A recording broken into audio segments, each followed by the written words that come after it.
Hey y'all. Got the notification about the live too. Hold on. You know what? Let me get this link up so I can tell y'all that I got this Aaliyah shirt on, and y'all better show up, and somebody better say something about it. Welcome I did to this Live with KHive. This is episode 11. Going strong. We miss Heather tonight, but we are here. Hey KS. Just trying to see everybody check in. Okay, we got Facebook. Hey Robin, Privy, Shayna. Let's see. Wait till YouTube checks in. Okay. Drew, you're hosting, right? Do you want to start us off? I am. Okay. I'm just waiting for everybody to join. I want to give folks some time.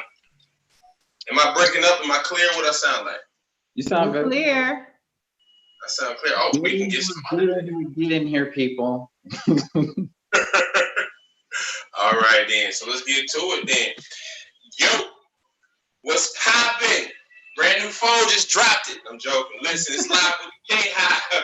You know we stay live whether it's night or the daytime. One day I'm gonna come up with a new rhyme. That rhyme too. So nice. Anyway, it's Drew Comments back in the world once again.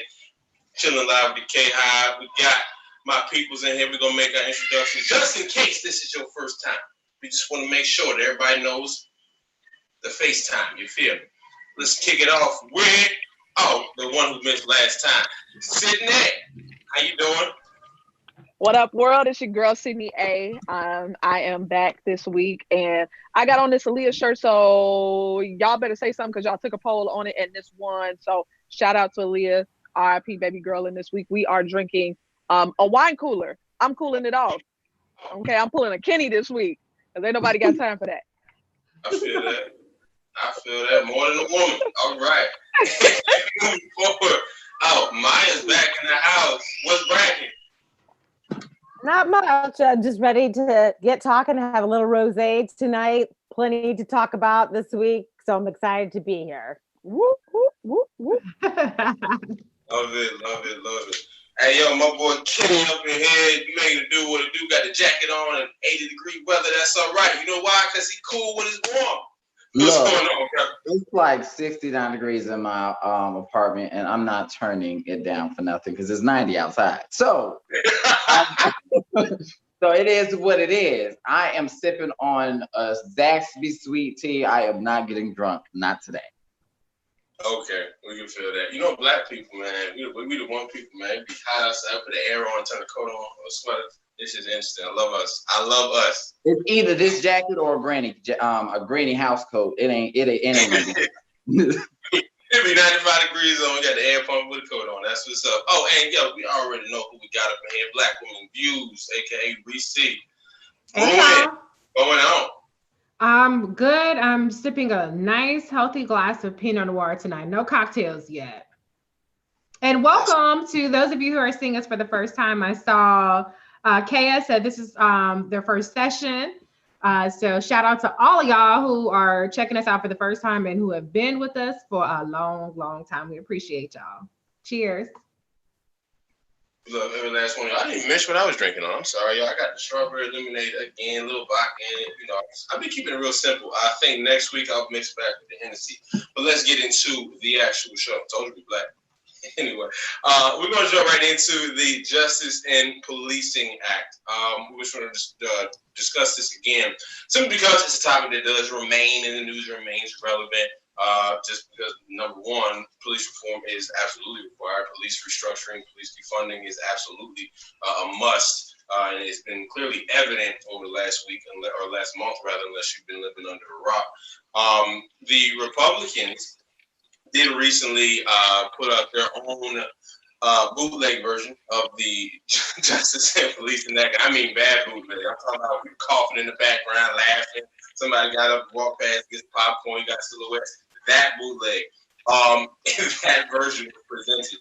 Our lovely dear, wonderful Senator Kamala Harris adamantly stood up and said, "Nah, it's trash, it's lip service. I ain't finna get played. No cap." And she has stood up and vehemently opposed any kind of lip service. Serious time, serious matter. She had a wonderful moment with Mr. John Cornyn, And Kenny, I'm gonna let you go ahead and discuss that, brother, since you are, thanks to Jesus, but you are also the king clapbacks. We're just gonna go ahead and let you go ahead and do your thing, brother. What happened for her, Mr. John? Well, what basically happened is Kamala Harris drug John Cornyn and GOP for filth. Okay, it was lovely to see, especially being that my name was formerly King of Clapbacks, and it was a clapback like no other, child. It was everything I needed. It gave me life. It gave me everything I needed to get through this week. So one thing that I got to talk to y'all about is the bill that the Republicans actually put up was called the Justice Act. Now the bill is, like you said, lip service. All it is basically saying is we're going to research into what's going on. We already know what's going on when it comes to police enforcement. And Kamala Harris and Senator Cory Booker produced a bill, the Justice and Policing Act, that would actually address some of these issues. And what Republicans tried to do is they got a hold to Kamala's bill. She introduced it on June 9th. And literally a week later, they come up with this Justice Act to try to undermine it. And what they're trying to do is trying to block progress. And what they're trying to do is give us something that's not going to get anything done. Now, the bill, it lacks so many measures. It doesn't even compare to the Justice and Policing Act. One thing about the Justice and Policing Act, and I just wrote down a few notes, that this act does, that her bill does, is it allows police accountability in court for misconduct. It also has transparency and independent investigations into police misconduct, and it also offers a pattern and practice investigation with subpoena power by the Department of Justice for those police departments that choose not to act or cooperate. And it also offers data collection requirements for excessive force or racially and religious profiling. And it also bans the chokehold and also bans no-knock warrants for, drug-related, warrants. It doesn't ban all no-knock warrants, but just drug-related, because as it pertains to Breonna Taylor, she'd still be alive if we had that in place.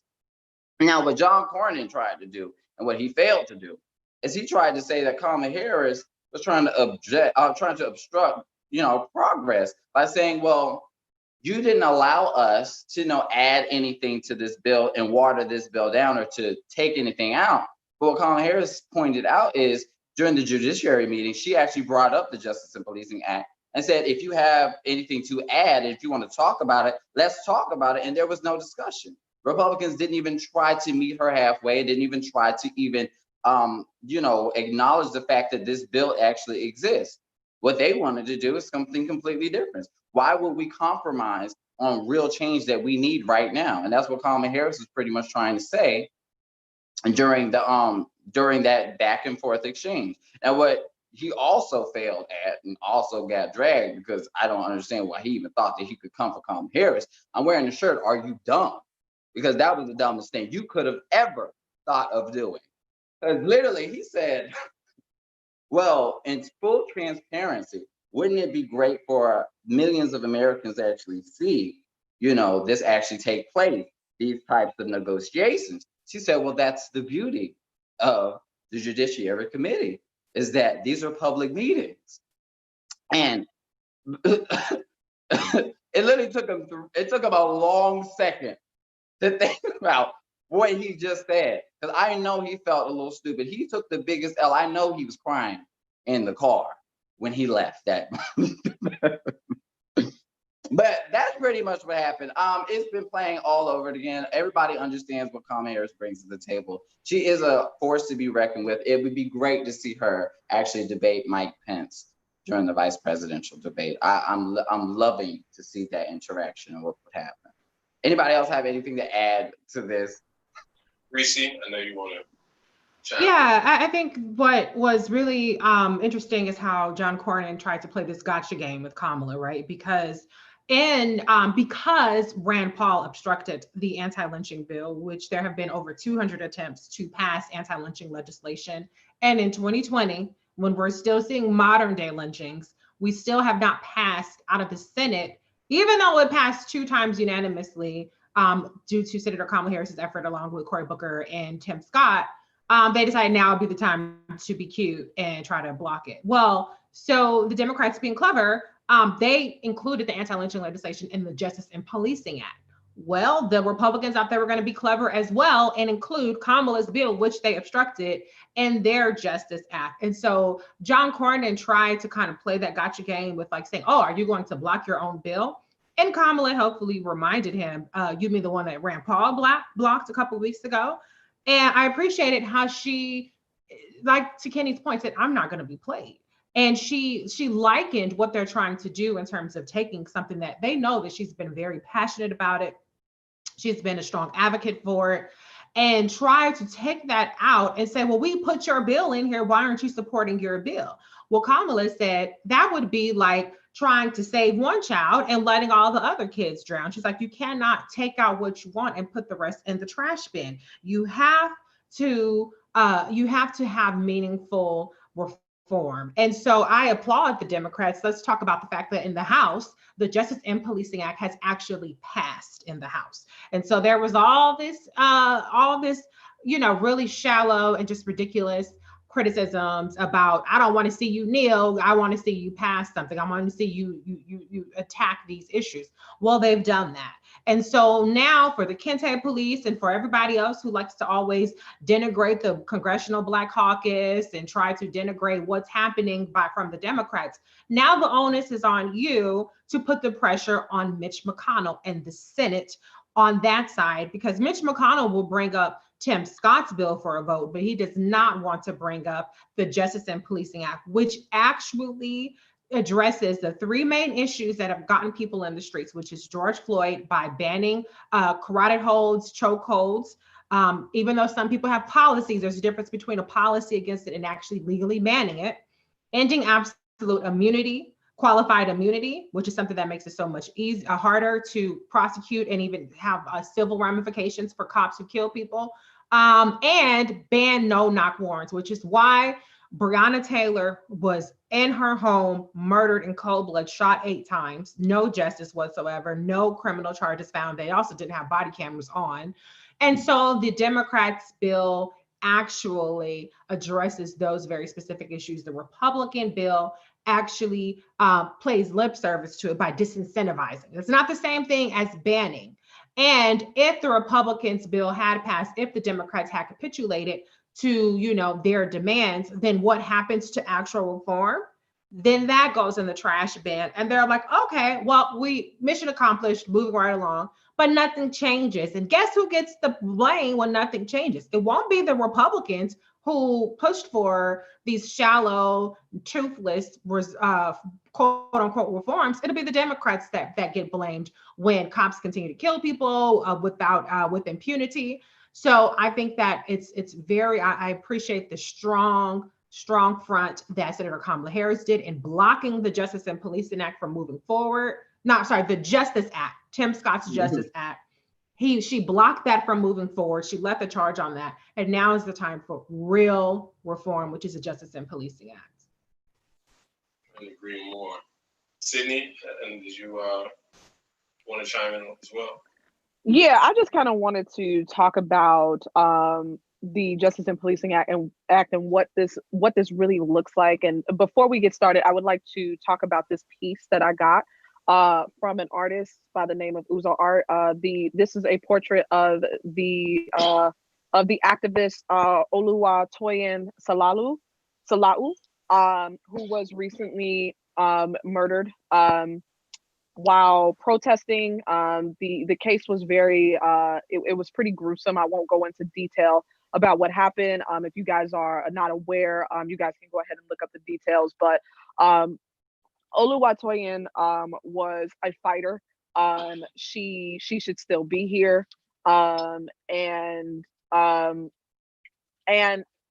thing about this Justice in Policing Act is that what it does is it starts the conversation about real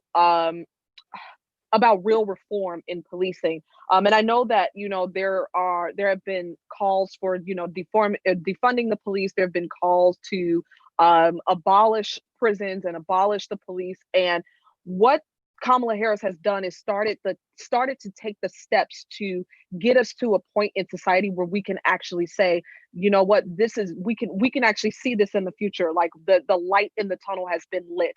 But in the case of Oluwatoyin, this was a heinous crime committed basically in the form of domestic abuse. It's in the same family. It was a domestic situation, and her life deserves justice. You know, she should not.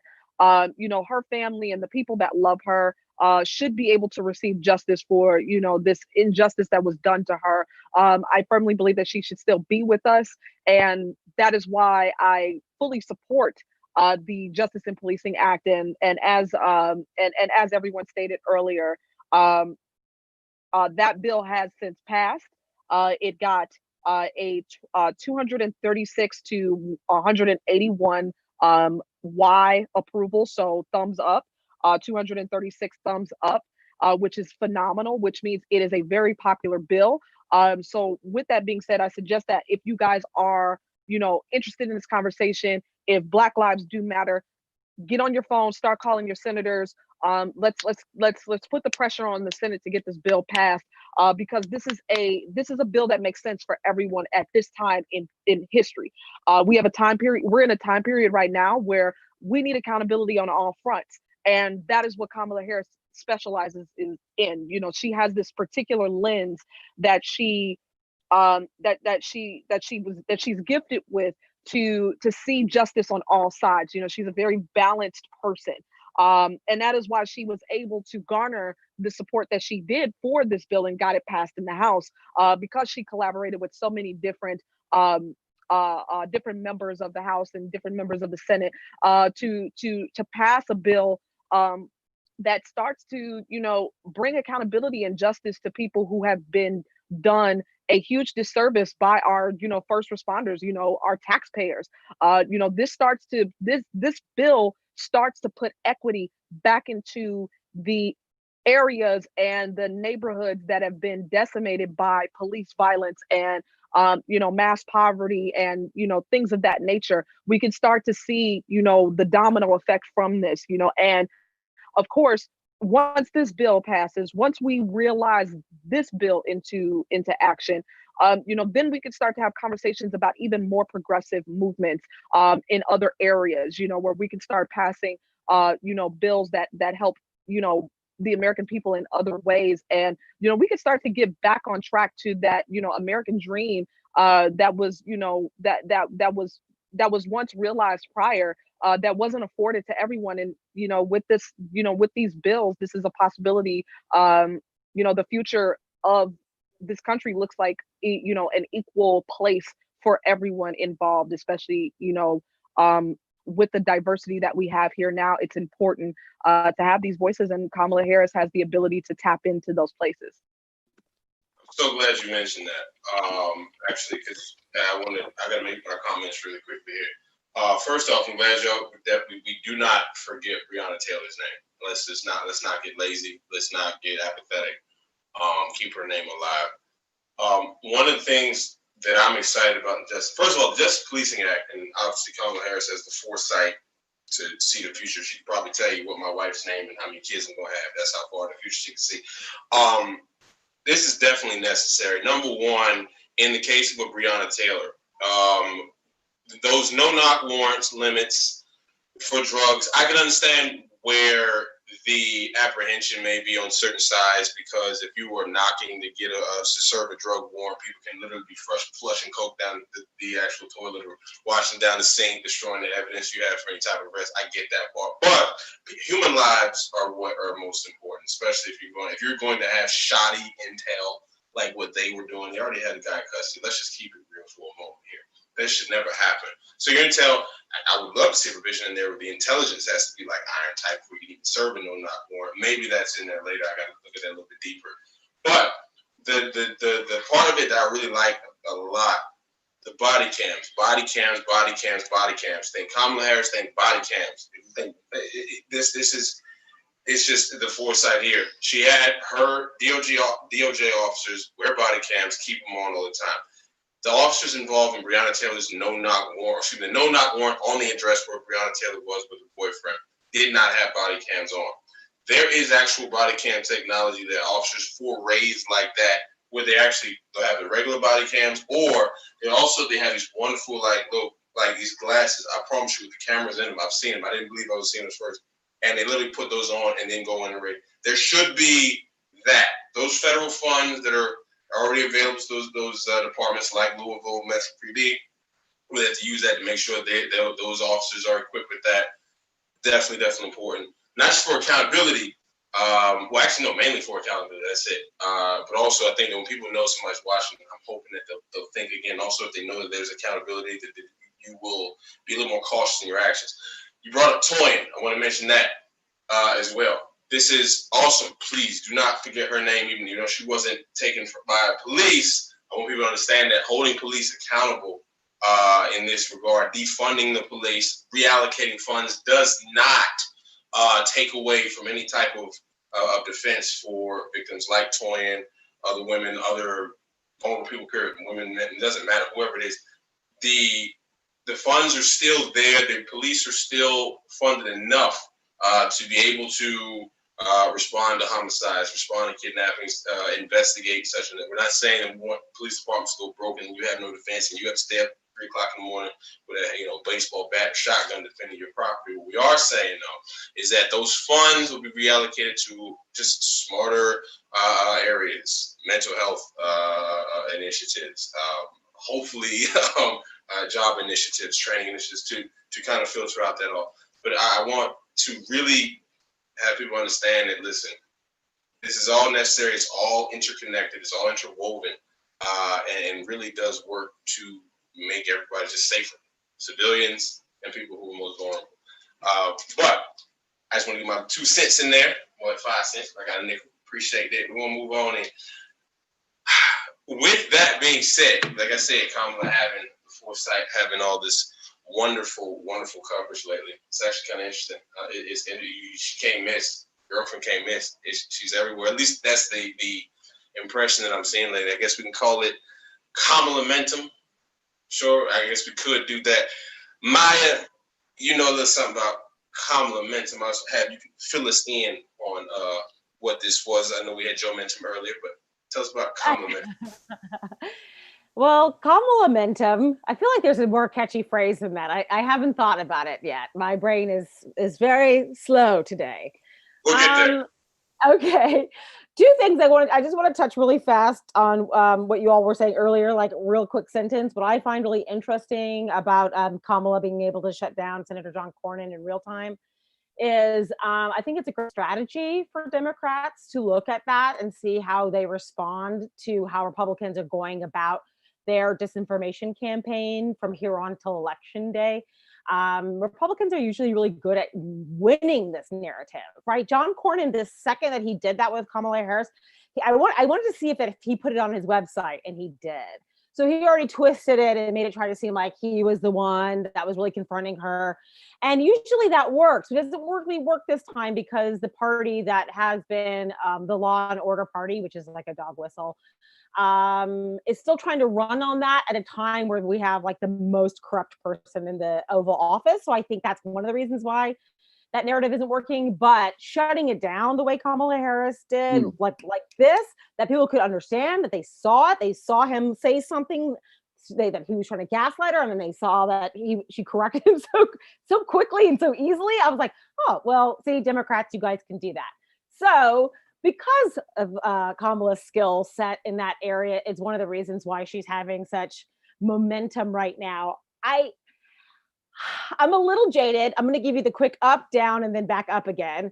The up is great. She's on everyone's lips right now. Everyone says that she's probably going to be the VP pick. She is, when you go to predict it, she's at the very top. She's at like 49%. And then the next one is Val Demings. I think she's at 15. And then Warren is down at like 10 cents.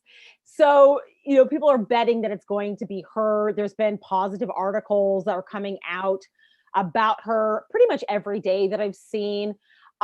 It's hard to believe, but there's lots of people in this country that are just tuning in to what's going on with this election, right? Like going on, like, wait, he's going to pick a vice president. Wait, who's running? Who won? I mean, that's the reality. So people are getting to know her. I saw an article saying, who is Kamala Harris? I was like, okay.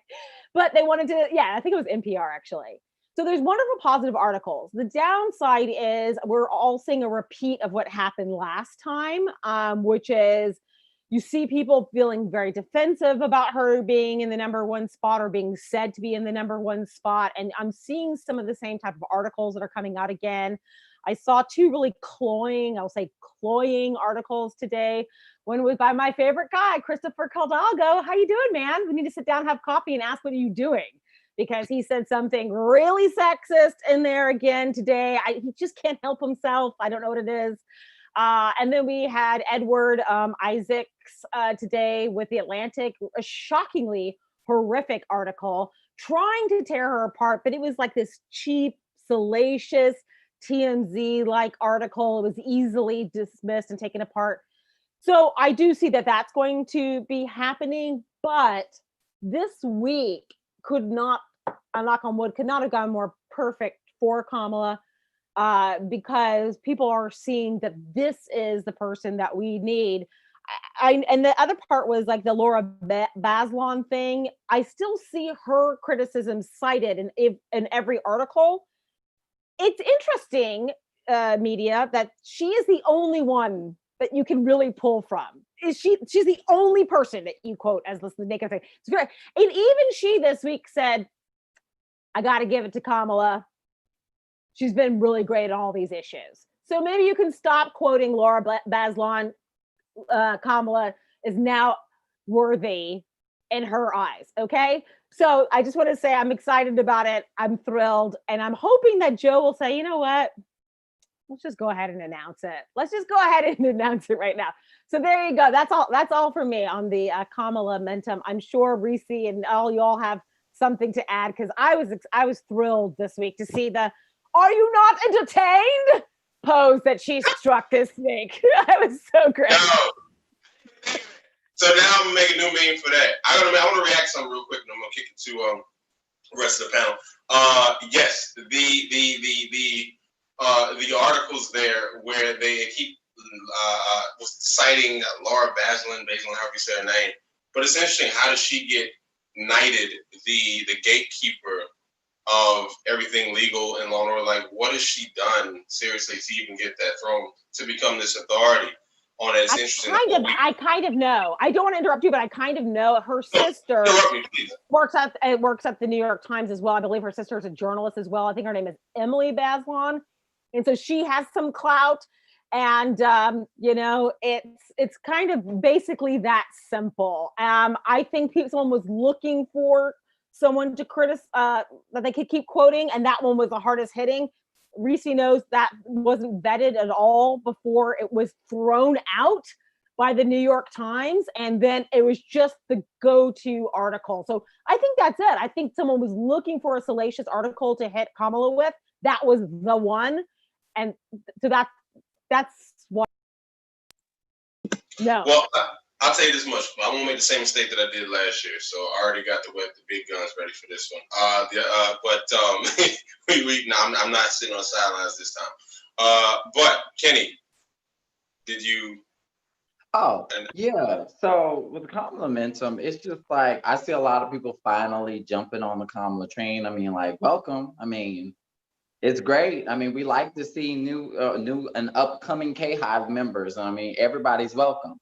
But the thing about I don't really call it Kamalamentum like that. I mean, Kamala Harris is a hot ticket item. I mean, like, she's the person to be right now. She reminds me of, I should call her Kamala B, because literally she is that girl. She's running it. I mean, like, the numbers don't lie.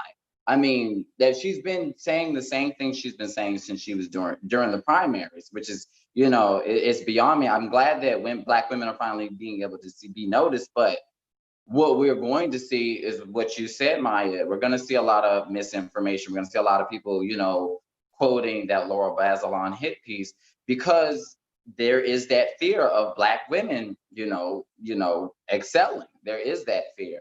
And it's just something that it's something that we have to deal with. In KHive, we have to be really, aware. We have to be really, involved right now. We cannot be, steady. We cannot just allow all these lies to do anything. We have to constantly check them at every point, because right now we're going to be going to war until Joe Biden announces Kamala as his VP. And it's evident now. It's going to happen. And there's no doubt in my mind. I say this way: if Vaseline has such a problem with Kamala Harris running things, then she should go ahead and run for Attorney General and do things. Since you know it, since you know everything, why don't you show us the tutorial? I'm sorry, speaking memes, lady. Reese, did you want to jump in? Yeah, I mean, you can look at Lara's resume. It's very unimpressive, and I understand why they're, these white progressive women that are salty at such distinguished Black woman, a trailblazing Black woman such as Kamala Harris, and they're very lowbrow.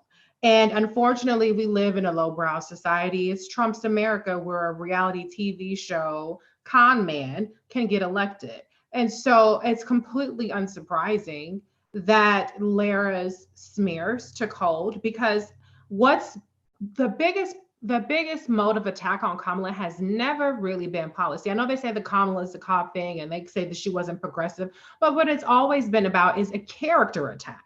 A vast majority of the attacks on her have been on her character, and what that Bazelon's hit piece did, and even the Edward Isaacs DeVore Atlantic hit piece today is about, it's about character. It's about painting somebody as sinister, as conniving, as opportunistic, all of the things that are disproportionately applied to Black women. And yet when white women are ambitious, and some of them don't have that luxury, and I'll quote Hillary Clinton as somebody who has really, really, really just been taken to the woodshed every single time she's run for something.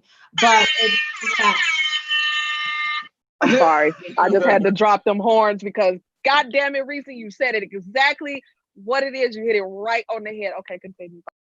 No, but I compared and I looked at the Atlantic piece that Edward Isaacs did on Warren, and every move that she made was altruistic, and she's solving problems, and look at how great she is. She doesn't have any relationships with anybody, so she's calling a freshman congressman to try to backdoor her way into it, but so effective. And yet when Kamala Harris actually leads the charge on landmark legislation, she's running a shadow campaign on all these things. And so I just say this, it's supposed to be about Kamalamentum, but I want you guys to as Maya pointed out, to recognize these things and recognize the way that the framing happens, recognize the character attacks, recognize the contempt that is put forth. But it's not universal. And that's what is really important, is that we're turning a page. Kamala Harris is turning the corner.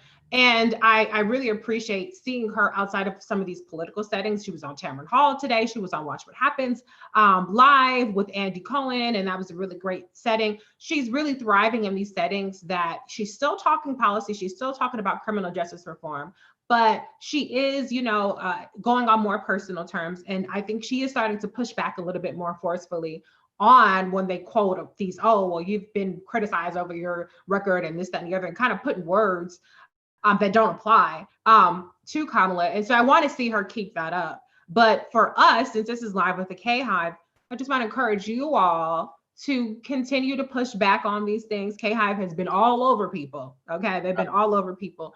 But it's not just about dragging. Let's also really put out information that's positive, because to Maya's point, some people are still getting introduced to Kamala Harris. Not everybody paid attention to the whole primary season.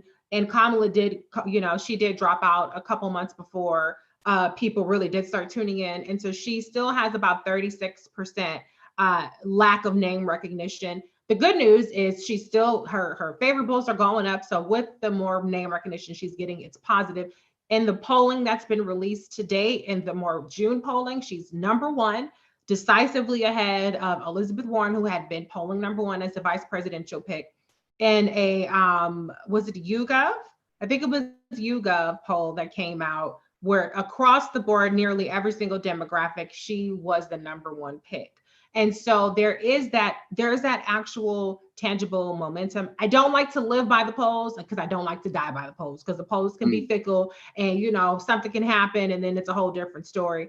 Kamala is the most qualified person, period. And that's why she should be chosen. But we would be remiss in not mentioning that. So I'm not trying to plug my chat with Star Jones, but I do want to say that I encourage you all. I'm sorry, I'm late, y'all. That was not a humble brag. That was not a humble brag. I'm going somewhere with it. My point is, so I put together this. So we have the chat, which was 20 for 2020, ready on day one, breaking down 20 categories in which Kamala Harris has the receipts and the qualifications to be Joe Biden's vice president. And there is, so I published a Medium post that has that video embedded in it, as well as the receipts that we dropped and more.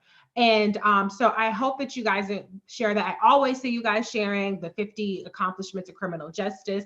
I always see you guys sharing a lot of stuff. So just add that to your list, because a lot of times people shortchange Kamala. And I don't think that there is anybody else that there is a guide in 20 different areas of why that person is ready right now to be vice president. So I hope that you guys take advantage. I'm still working on it. It's you can share it now. I'm adding more stuff to it, but I really want you guys to know that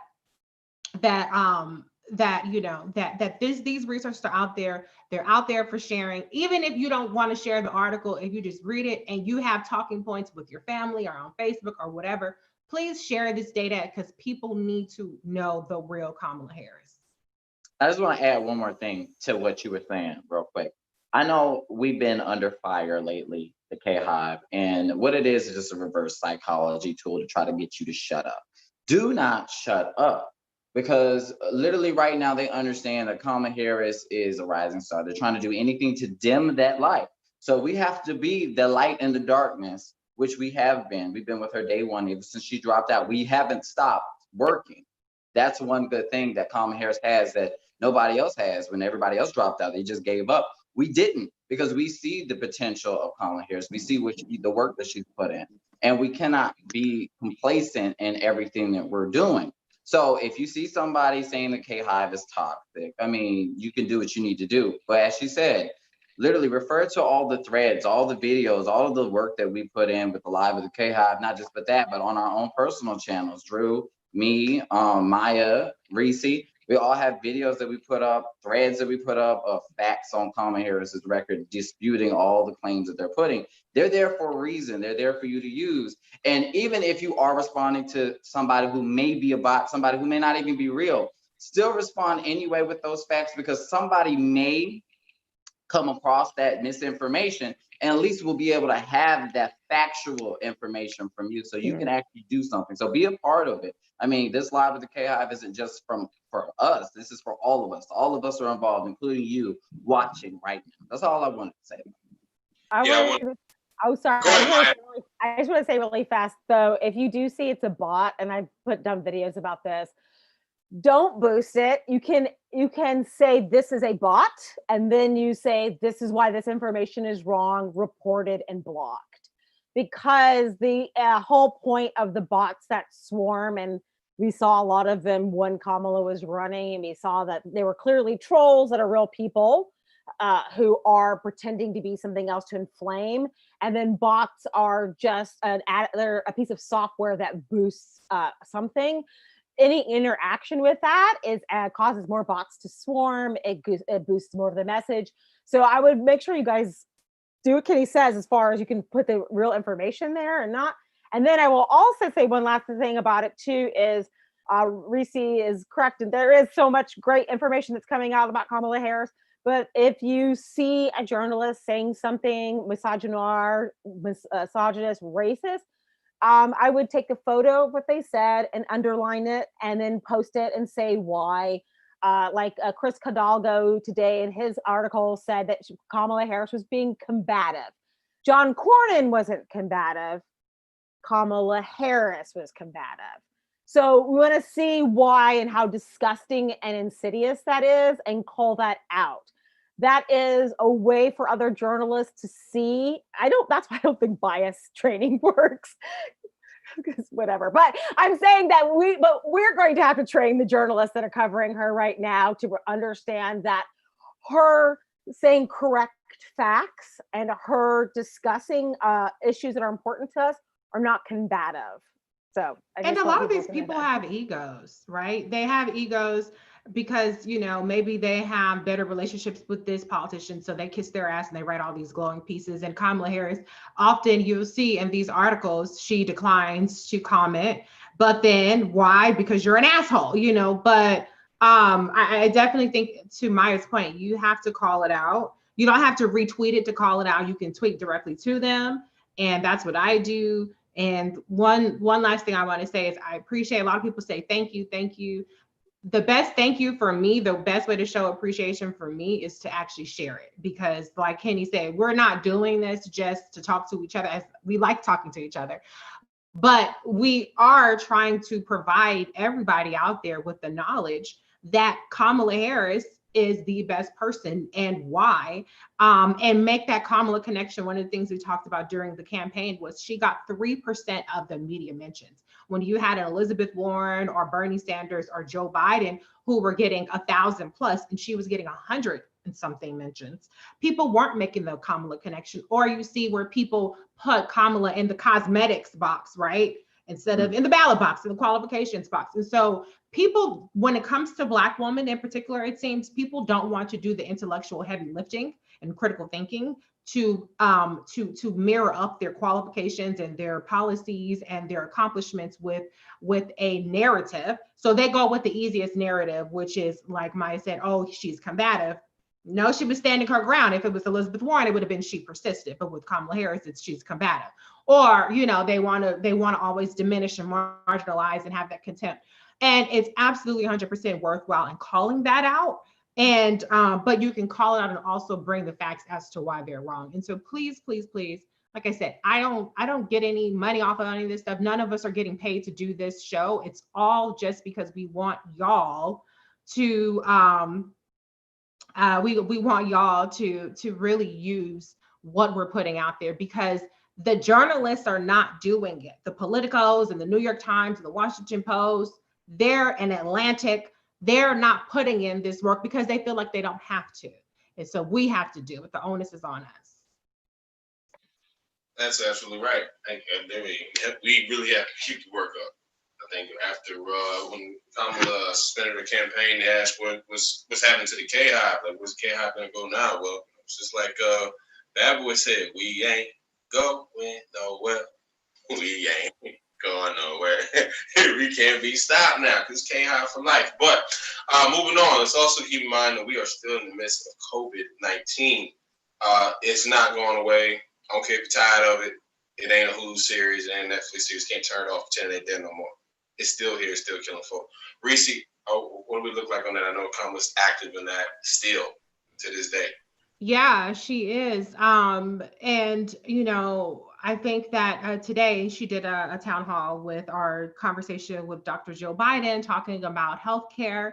You guys probably know that right now, as we speak, or, you know, yesterday, the Trump administration is trying to get the Supreme Court to overturn the ACA, which means that all the pre-existing conditions, people with their healthcare could lose their healthcare in the middle of a pandemic, and that's just unconscionable. And so Kamala Harris has been calling attention to that literally for months. One of her legislative actions that she's taken, she's put forth a bill in terms of guaranteeing healthcare during this. It's an emergency healthcare bill that she put forward. She's still out there advocating for her universal basic income bill, the monthly economic crisis support act, with Bernie Sanders. You guys might know, or maybe you don't know, that the unemployment insurance that has been plussed up $600 a week is set to run out in July. And so far, there's no guarantee that that will be brought back. And even $600 a week unemployed, that's fine if you're unemployed. But if you're employed or you're underemployed or you have low wages, that does not help you. And so Kamala Harris's bill of $2,000 a month throughout the course of this pandemic and 3 months after, as well as $2,000 stipend per child up to 3 children, is something that would absolutely be transformative. Because these jobs are not coming back. Even though we've opened up, we might be shutting back down. We have not seen jobs being added at a faster rate than unemployment. 1.8 million people filed for unemployment just this week. We still have an unemployment rate in, the mid 10s, 14%, around that amount of that number. So we still need the support. Kamala Harris's Save Our Street Act, which is about micro businesses providing grants, billions of dollars in grants to those businesses, particularly minority people of color businesses that have been completely shut out. 90-something% of minority owned businesses that applied for the Paycheck Protection Act or funds were denied. Okay, so completely shut out of that. And today, Kamala Harris gave an alarming statistic on the Higher Heights call. 50% of Black small businesses are out of work. And that sounded like a misstatement, like, no. You don't mean 50%. But she was like, no, literally 50%. That's how much this has impacted our community in particular. And so one of the things I've seen that people try to make the case that, well, you need, and this is not to deride Elizabeth Warren. Oh, Elizabeth Warren has the economic solutions and that's why you need her. Well, actually, let's talk about the solutions that actually put money in your pocket, which is the monthly Economic Crisis Support Act that actually ensures you health care, that talks about child care, that talks about the Racial and Ethnic Disparities Task Force, where we still have issues with that, with Black people being disproportionately impacted by it. And so there are a variety of issues that Kamala Harris thinks about. It's just a full lens of it. It's not just an economics problem, it's a healthcare problem. She said today, I love that she said this. It's a great statement, but it's an awful reality, which is that Black women in particular are the essential workers. But to her point, as she said this, they're also the sacrificial workers. And that's the problem in our society. That's why you need a person like Kamala Harris who really understands the ways that this crisis intersects with race, with gender, with socioeconomic status, and all of those things. And she has actual tangible solutions that we cannot let go without recognizing that. Also, last thing I'll say, we had elections this week in Kentucky and in New York and a couple other places. But Kentucky, it was just absolutely disturbing to see people banging on the convention center windows because they had shut it down at right at 6 p.m. People weren't able to vote because the polling places were reduced to such a drastic level. Only one polling place in Jefferson County. And so Kamala Harris has the Vote Safe Act, which basically is really great about it is that it doesn't allow people to use COVID-19 as an excuse to disenfranchise people. It actually makes it so that COVID-19 makes it such that you have to actually expand voting opportunities, meaning expand absentee ballots without an excuse.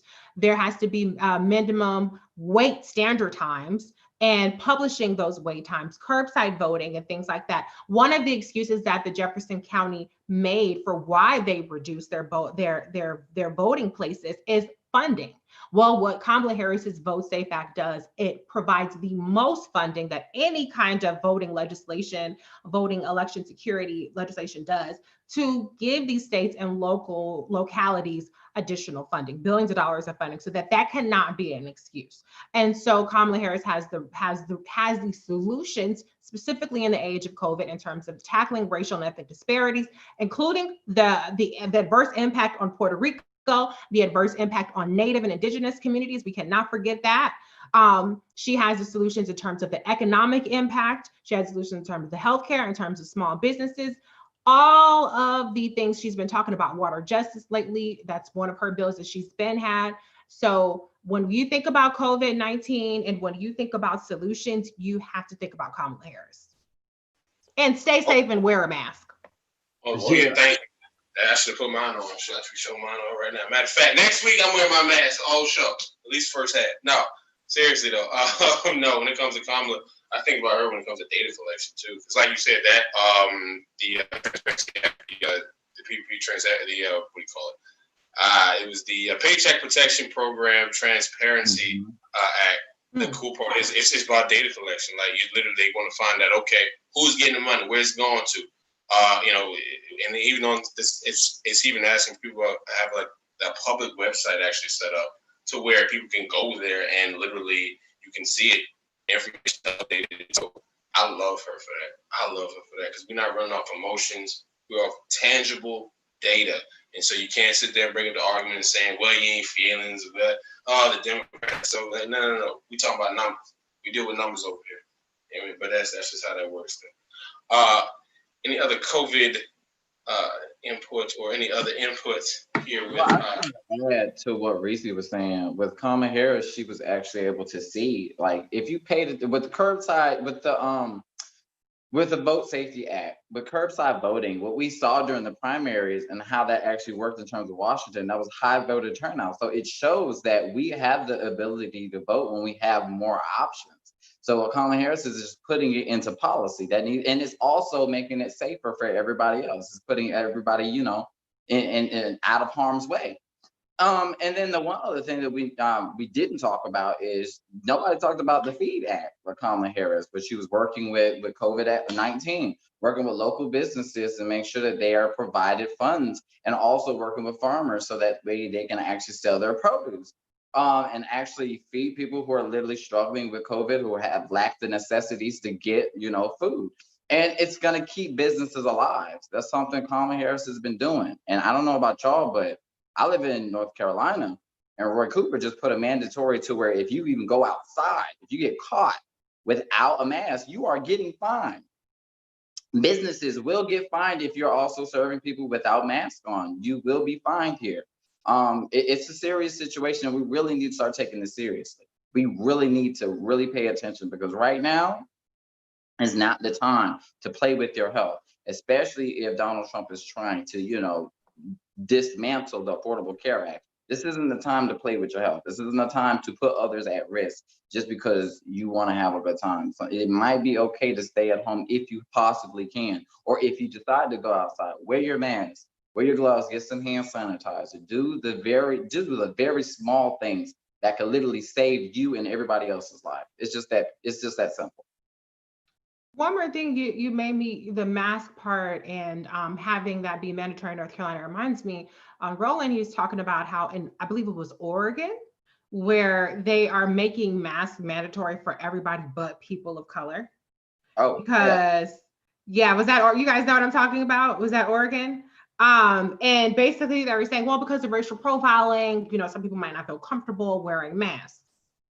Well, that's something that Senator Kamala Harris actually addressed, along with Senator Cory Booker, encouraging William Barr to, roll out racial bias training, racial profiling training to address the fact that Black people, there were specific incidents where Black men were both profiled for not wearing a mask and brutalized and, assaulted, and where they were brutalized for actually wearing a mask. So it cuts both ways, but that's just another area where Senator Kamala Harris has addressed it.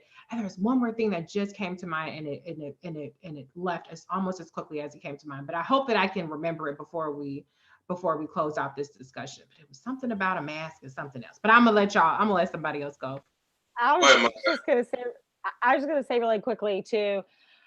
I know some people will be discouraged by the fact that, our elections are coming up. And so passing this type of legislation with a Senate majority that is Republican is going to be very difficult.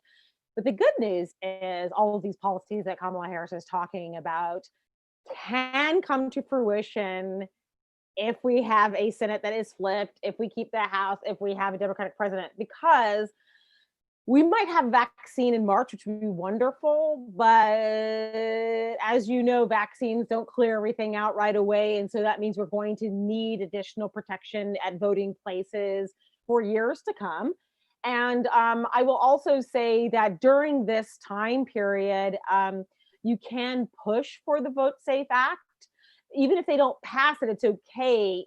Showing people that you have support for this act and all that's in it to shows people that this is really important. I mean, one of the things that's frustrating is a lot of people don't even know what their rights are right now. They do have the right to be protected to get to vote, and also they have the right to, if you're standing in line in Kentucky, you can, if you're before the polls close, you can vote. If there's a line that's 6 miles long, you still can legally come in and vote. You know, so I hope during this time period, we're not only just learning the policies of what's possible, but also knowing what our rights are before our votes are cast. I thought about something real quick, and I'll make an admission right now. I would love to go back and count how many bills or acts period that Kamala Harris has been involved in. I haven't really tallied them up. Like you see them, but I haven't really have like a final number. Reese probably knows. But I do. I actually do.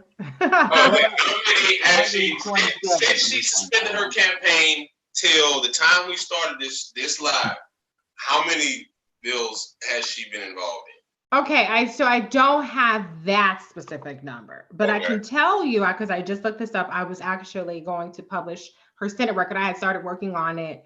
But what I can tell you is that she has, since she came to the Senate, she has sponsored 120 bills, and she has co-sponsored 1,007 bills.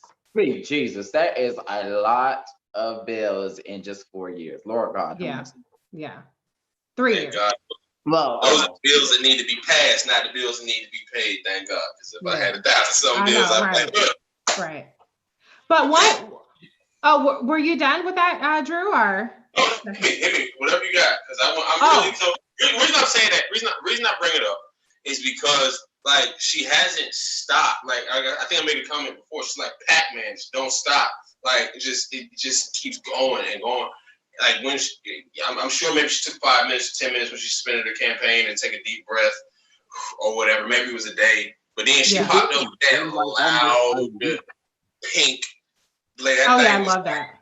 Blinging full 1908 right there on it. She sat right there and became with the black like ski weight, and she sat there and like she was ready to go. So like I don't know. I wanted to kind of look at the number and just see like how effective has she been since we're talking about data collection. That was all. Yeah, and I saw her that day that she had that pink blazer on, and I'm telling you, she was in fighting spirit. She was not down and out in any way, shape, or form. Okay, she was ready to keep it going.